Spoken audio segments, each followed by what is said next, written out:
कहला मोमिन प्रेम कहला मोहरर आगे मोरन बाला कहलो मोमिन मोहरर आगे मोरन जीवित प्राण मरिते पारले जीवित ले घुसिबे मन जाला ला इलाहा जोरे ला इलाहा हो ला इलाहा ला इलाहा इल्लल्लाह मुहम्मदुर रसूलुल्लाह सल्लल्लाहु अलैहि वसल्लम। मोहतरम हाज़रीन, सम्मानित उत्तर इकराम জামিয়া মসজিদের উদ্যোগে আয়োজিত বিশাল সুন্নি মহাসম্মেলনের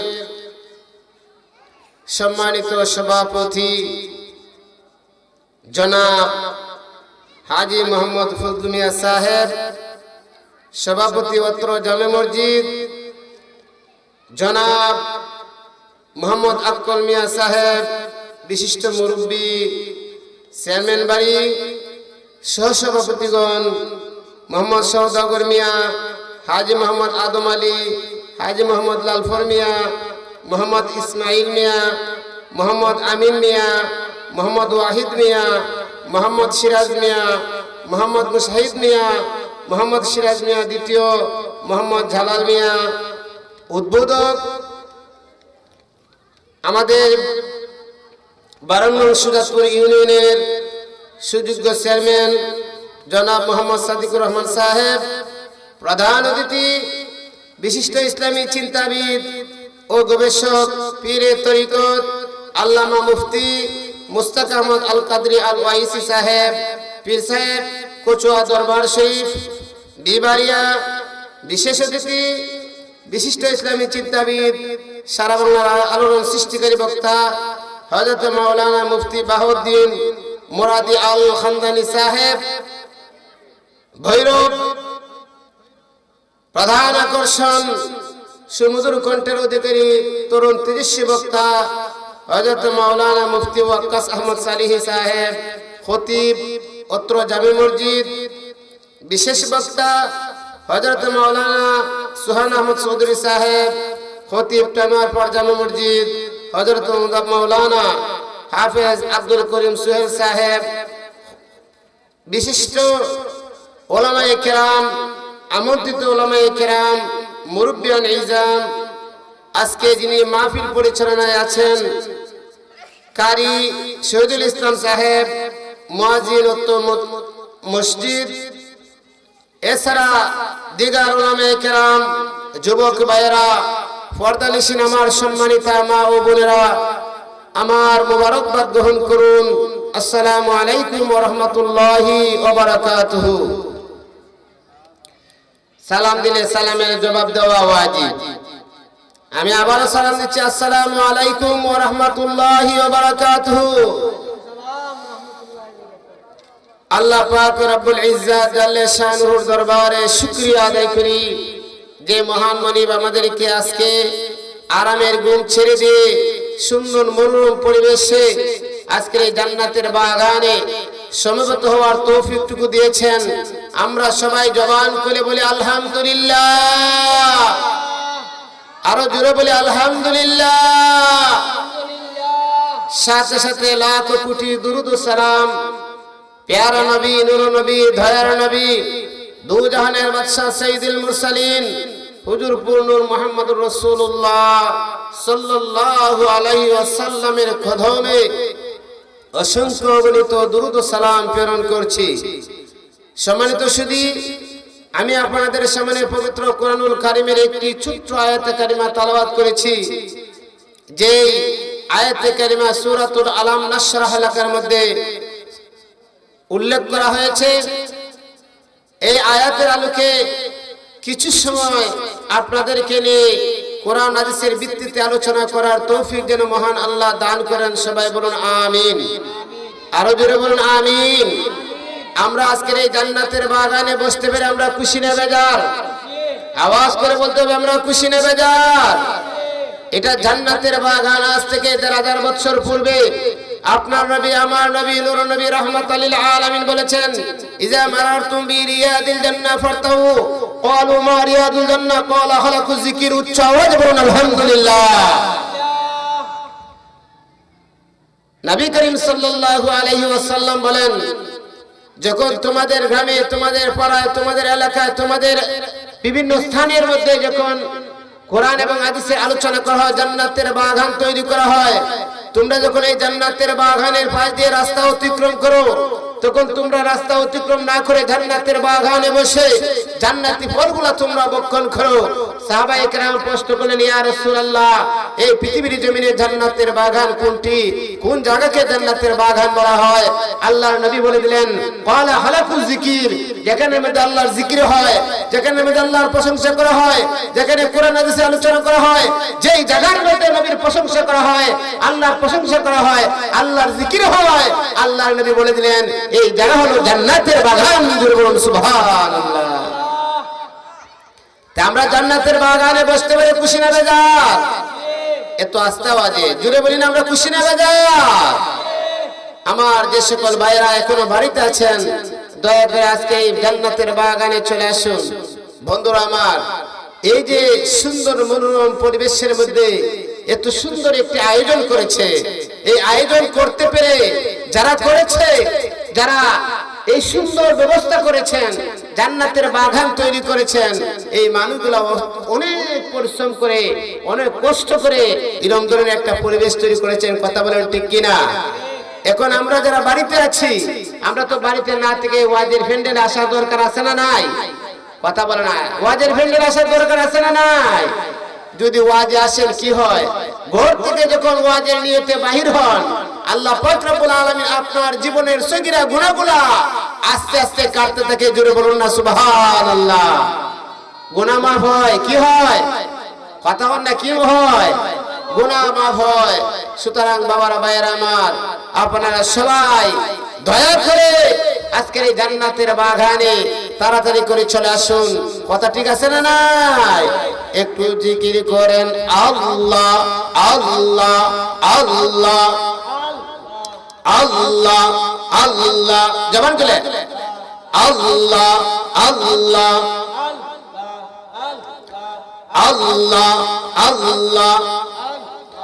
মদিনারে ফুল বাগানের গন্ধ সবাই পাইল না, ফুলের গন্ধ পাইল যিনি, তিনি হলেন মৌলানা।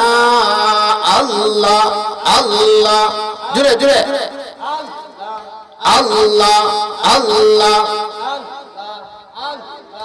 মদিনারে ফুল বাগানের গন্ধ সবাই পাইল না, ফুলের গন্ধ পাইল যিনি, তিনি হলেন মৌলানা। আল্লাহ আল্লাহ। ফুলের গন্ধ পাইল যিনি, আব্দুল কাদের নাম তোর জানি, ফুলের গন্ধ পাইল যিনি, আব্দুল কাদের নাম তোর জানি। বেলায়েতের বাদশাহ হইয়া, বেলায়েতের বাদশাহ হইয়া শুইয়া আছেন বাগদাদে। আল্লাহ আল্লাহ, জুড়ে জুড়ে মাশাআল্লাহ মাশাআল্লাহ, আরো জুড়ে আল্লাহ আল্লাহ। মদিনারে ফুল বাগানের গন্ধ সবাই পাইল না, ফুলের গন্ধ পাইল যিনি, তিনি হলেন মৌলানা। আল্লাহ ফুলের গন্ধ ফাইল যিনি শাহ জালাল নাম তার জানি ফুলের গন্ধ ফাইল যিনি শাহ জালাল নাম তার জানি পেলা হায়াতের ফল উড়াইয়া বেলা হায়াতের ফল উড়াইয়া শুয়ে আছেন সিলেটে আল্লাহ আল্লাহ আল্লাহ আল্লাহ মদিনার ফুল বাগানের গন্ধ সবাই ফাইল না ফুলের গন্ধ ফাইল যিনি তিনি হলেন মৌলানা আল্লাহ আল্লাহ আল্লাহ লা ইলাহা ইল্লাল্লাহু মুহাম্মাদুর রাসূলুল্লাহ সাল্লাল্লাহু আলাইহি ওয়াসাল্লাম। তাহলে বন্ধুরা আমার, এই যে আমাদের নবী রাহমাতাল লিল আলামিন এই প্যান্ডেলটাকে জান্নাতের বাগান বলেছেন, তাহলে জান্নাতের বাগানে যদি কোনো মানুষ না যায়, জান্নাতের বাগানে যদি কোনো মানুষ না আসে, তাহলে তার মতো বদনসিব আর কেউ আছে? কথা বলেন, আর কেউ আছে? সমস্ত মানুষগুলোর উচিত এই জান্নাতের বাগানে আসা, কেননা এখানের মধ্যে আল্লাহর আলোচনা করা হবে। কার? আরো জোরে বলুন কার? তারপরে আল্লাহর নবীর আলোচনা করা হবে, এখানে জিকির হবে, দুরূদ হবে, নসিহত হবে, মানুষ যাতে হেদায়েত হয় সেই আলোচনা এখানের মধ্যে হবে। কথা বলেন ঠিক কিনা? বন্ধুরা আমার, আমরা এমন নবীর উম্মত হলাম যে নবীর উম্মত হওয়ার জন্য আগেকার জামানার নবীগণ পর্যন্ত আল্লাহর কাছে ফরিয়াদ জানাতেন, আল্লাহর কাছে বলতেন, মাবুদ আমাদেরকে নবী না বানাইয়া আখিরি জামানার নবীর উম্মত যদি বানাতেন আমরা খুশি হতাম। কথা বলেন ঠিক কিনা? আল্লাহ একজন নবীর দোয়া কবুল করেছেন, হযরত ঈসা আলাইহিস সালাতু ওয়াস সালাম। জোরে বলুন না আলহামদুলিল্লাহ। ঈসা আলাইহিস সালাম এখনো আসমানে আছে, আল্লাহ আসমানে উঠাই নিয়েছেন। আমাদের নবীর উম্মত হয়ে আবার এই পৃথিবীর জমিনে যখন খানে দাজ্জাল আসবে, যে খানে দাজ্জালকে আল্লাহ এমন ক্ষমতা এমন পাওয়ার দিবে, এক হাতে তার বেহেশত আর এক হাতে থাকবে জাহান্নাম। সে মুহূর্তের ভিতরে পৃথিবীর এক প্রান্তর থেকে এক প্রান্তর যেতে পারবে, মানুষদেরকে ভয় দেখাবে, মানুষদেরকে বলবে আমাকে রব বলো, প্রভু বলো। কিন্তু যারা বেঈমান, যারা কাফের, যারা রাসূল মানে না, আল্লাহ মানে না, ধর্ম মানে না, ইসলাম মানে না, ওই সমস্ত মানুষগুলা সেদিন ওই খানে দাজ্জালকে তারা প্রভু বলে বলবে। বলুন না নাউযুবিল্লাহ। কিন্তু যারা ঈমানদার, যারা কি? আর যখন যারা কি? যারা ঈমানদার, ঈমানদার বান্দারা বলবে, ওরে খানে দাজ্জাল তুমি তো আমাদের রব না, তুমি আমাদের প্রভু না, আমাদের প্রভু হলেন আল্লাহ। আমাদের রব কে? আরো যেরকম আমাদের রব কে? আমাদের খালেক কে? আমাদের মালিক কে? আমাদের খালেক, আমাদের মালিক, আমাদের একমাত্র প্রভু হলো আমাদের আল্লাহ। ঈমানদার বান্দারা বলবে, তোর মতো এত জাহান্নামের কি, তোর মতো দাজ্জালকে আমরা কোনোদিন প্রভু বলে স্বীকার করব না। জোরে বলুন সুবহানাল্লাহ। যারা ঈমানদার, যারা আরো জোরে যারা ঈমানদার, এই খানে দাজ্জালকে হত্যা করার জন্য আল্লাহ পাক রব্বুল আলামিন আল্লাহর নবী ঈসা আলাইহিস সালামকে আমাদের নবীর উম্মত করে এই পৃথিবীর জমিনে পাঠাবেন। জোরে বলুন না সুবহানাল্লাহ। এই বিশ্বাস আমাদের আছে না নাই? আরো যেরকম আমাদের আছে না নাই?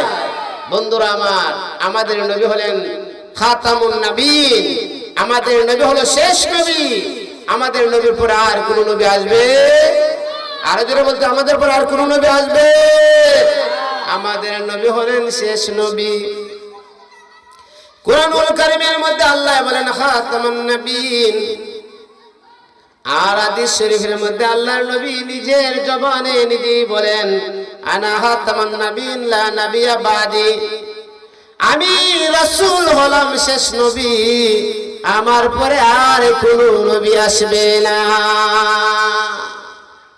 আর কোন নবী আসবে? কোন মানুষ যদি আমাদের নবীর পরে আর কোন ব্যক্তিকে নবী বলে তার কি ঈমান থাকবে? আরো জোরে থাকবে। কেননা আমরা নবীর উপর ঈমান এনেছি।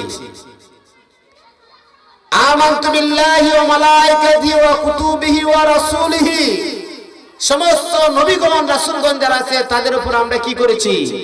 ঈমান এনেছি। আর আল্লাহ বলেন আমার নবী হলো শেষ জামানার নবী, আমার নবী হলো খাতামুন নবিয়্যিন। আল্লাহ বলে আমার নবীর পর আর কোন নবী আসবে না। নবী বলেন আমি রাসূলের পরে, আমি নবীর পরে আর কোন নবী আসবে না। এখন যদি কোনো মানুষ নবীকে ছেড়ে আর কাউকে নবী বলে তাহলে তার কি ঈমান থাকবে? ছেড়ে বলতে ঈমান থাকবে না, ঈমান থাকবে না রে বাবা। কেননা নবীর পরে আর কোন নবী এই পৃথিবীর জমিনে আসবে না। কথা বলেন ঠিক কিনা? বাবারা ভাইরা আমার, নবীর কাছে অসংখ্য অগণিত কাফের কুফাররা, বড় বড় কাফের যারা, বড় বড় কাফের বেঈমান যারা, যারা দেবতা পূজা করত, যারা মূর্তি পূজা করত, যারা আল্লাহকে মানত না, রাসূলকে মানত না, ওই মানুষগুলা যারা দেব দেবীর পূজার মধ্যে লিপ্ত থাকত, ওই মানুষগুলা রে বাবা আল্লাহর নবীর আদর্শ দেখিয়া, আল্লাহর নবীর মহান চরিত্র দেখিয়া তারা দলে দলে আল্লাহর নবীর কাছে ইসলাম গ্রহণ করতে লাগলেন। জোরে জোরে বলুন না সুবহানাল্লাহ। ফতে মক্কা, মক্কার জমিন যখন আল্লাহ রাসূল বিজয় করলেন, ওই সময়ে মানুষগুলা আল্লাহ বলেন একটা সূরা সূরাতুন নসর, সেই সূরার মধ্যে আল্লাহ বলেন ইজা জাআ নাসরুল্লাহি ওয়াল ফাত, যখন ফতে মক্কা বিজয় হয়ে গেল তখন আল্লাহ বলেন ওয়ারাআইতান নাসা ইয়াদখুলুনা ফি দীনিল্লাহি আফওয়াজা। ও বন্ধু, মক্কা বিজয়ের পরে আল্লাহর নবীর কাছে ধরে ধরে মানুষগুলা ইসলাম গ্রহণ করতে লাগলেন, ইসলাম গ্রহণ করা শুরু করে দিলেন। আল্লাহর নবী যখন মানুষের কাছে যখন ধর্মের প্রচার যখন শুরু করে দিলেন, মানুষকে যখন ইসলামের দাওয়াত দেওয়া শুরু করলেন, এই সময়ে একজন ব্যক্তি, সে বেঈন ছিল, সে কাফের ছিল, সে মুসলমান হয় নাই। ওই মানুষটা যখন ঘুমিয়ে থাকে তখন জিন গিয়ে তাকে বলে এখনো ঘুমিয়ে আছো, যাও গিয়ে ইসলাম গ্রহণ করো, আল্লাহর নবীর কাছে চলে যাও। জোরে জোরে বলুন না সুবহানাল্লাহ। ওই মানুষটা যখন হযরত ওমর ইবনে খাত্তাব রাদিয়াল্লাহু তাআলা আনহুর সামনে দিয়ে যায়, মানুষগুলা বলে ও ওমর, ওই লোকটাকে জিজ্ঞেস করুন সে কিভাবে ইসলাম গ্রহণ করেছে। জোরে বলুন সুবহানাল্লাহ। আল্লাহর নবীর মহান আদর্শ, এত সুন্দর আদর্শ, এত সুন্দর চরিত্র আর কোন নবীকে আল্লাহ দান করেন না। নবীর চরিত্রের কথা আল্লাহ কুরআনুল কারীমের মধ্যে আজিম বলে উল্লেখ করেছেন। বলুন সুবহানাল্লাহ। আল্লাহ পাক রব্বুল আলামিন এমন নবীর উম্মত আমাদেরকে বানাইছে যে নবীর শান মান যদি কিয়ামত পর্যন্ত বর্ণনা করা হয়, আল্লাহর নবীর শান বর্ণনা করে শেষ করা যাবে না। কথা বলুন ঠিক কিনা? আমার বাবারা ভাইরা, আল্লাহর নবীর চরিত্রের কথা আল্লাহ কুরআনুল কারীমের মধ্যে বলেন ওয়া ইন্নাকা লাআলা খুলুকিন আযীম। আল্লাহ বলেন ওগো আমার মাবুদ বান্দা, ও আমার মাহবুব বান্দা, ও আমার রাসূল, আমি আল্লাহ আপনাকে মহান চরিত্রের অধিকারী বানাইলাম। জোরে বলুন না সুবহানাল্লাহ। আরো জোরে বলুন সুবহানাল্লাহ। আমার নবীকে আল্লাহ মহান চরিত্র দিয়ে পৃথিবীর জমিনে পাঠাইছেন। নবীর চরিত্র দেখে, নবীর আদর্শ দেখে দেখে মানুষগুলা আল্লাহর নবীর কাছে ইসলাম গ্রহণ করতে থাকেন। কথা ঠিক আছে না নাই? আরো জোরে বলেন কথা ঠিক কিনা? ওই মানুষগুলা যখন ইসলাম গ্রহণ করে, ইসলামের বাণী সুশীতল ছায়ার তলে মানুষগুলা, ওই ব্যক্তিটা যখন চলে যায় তার নাম হলো সুয়াইদ ইবনে কারেব। সাওয়াদ ইবনে কারিব